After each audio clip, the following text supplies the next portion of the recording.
Bien-aimé de Dieu, loué soit Jésus-Christ, l'abandon de la source d'eau vive. Vous est-il déjà arrivé d'avoir tellement soif que vous auriez bu n'importe quoi? C'est ce qui arrive à notre âme quand nous perdons le goût de Dieu. Jérémie nous montre un peuple qui a échangé l'eau fraîche de la source contre des citernes fissurées. Mais le pire, ceux qui devaient montrer le chemin, prêtres, pasteurs, prophètes, sont les premiers égarés. Et moi, prêtre, je suis le premier concerné. Ce n'est pas un discours sur les autres, c'est un appel qui m'est adressé, c'est un appel qui nous est adressé. Méditons ensemble sur deux dangers. Premier danger, le cœur qui s'alourdit. Dans la première lecture, Dieu dit « Je me souviens de la tendresse de tes jeunes années, de ton amour de jeune mariée. » Dieu se souvient, mais nous avons oublié. Nous ne disons plus assez « Où est-il le Seigneur ?» Concrètement, un cœur alourdi, c'est quand nous enchaînons les célébrations sans prier, quand nous parlons de Dieu sans l'écouter, quand nous donnons les sacrements sans nous laisser toucher. Nous regardons sans voir, nous écoutons sans entendre.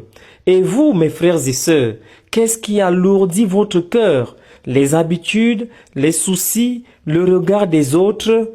Quand nous n'avons plus soif de Dieu, nous mourrons. Et pire, nous faisons mourir ceux qui nous suivent. Le psaume nous le rappelle.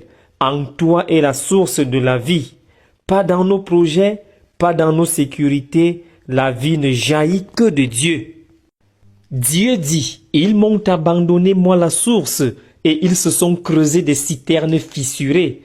Une citerne fissurée pour un pasteur, c'est quoi? C'est prêcher de belles paroles, mais ne pas les vivre. C'est donner des conseils aux autres sans les appliquer nous-mêmes. C'est construire des sécurités humaines, notre réputation, notre fonction, pour ne pas avoir à changer. Jésus cite Isaïe dans l'Évangile. Ils se sont bouchés les yeux de peur qu'ils ne se convertissent, et moi je les guérirai. Mais pourquoi Jésus parle-t-il en parabole? Pour éveiller la soif, pas pour cacher. La parabole est une lumière pour qui cherche et un voile pour qui se croit déjà arrivé. Elle interpelle celui qui a soif et laisse indifférent celui qui pense n'avoir besoin de rien. Nous nous éloignons de Dieu quand nous fuyons la conversion, car nous ne nous laissons plus secouer par la parole que nous prêchons aux autres. De quelle citerne fissurée devons-nous nous libérer, vous et moi? Beaucoup de prophètes ont désiré voir ce que vous voyez et ne l'ont pas vu. Nous avons reçu plus, donc on nous demandera plus. Mais la conversion n'est pas une menace, c'est une guérison. Et moi je les guérirai, dit le Seigneur.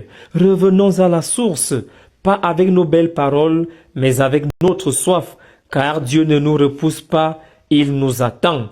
Laissons-nous désaltérer, laissons-nous guérir, et devenons des sources pour ceux qui nous entourent. Amen.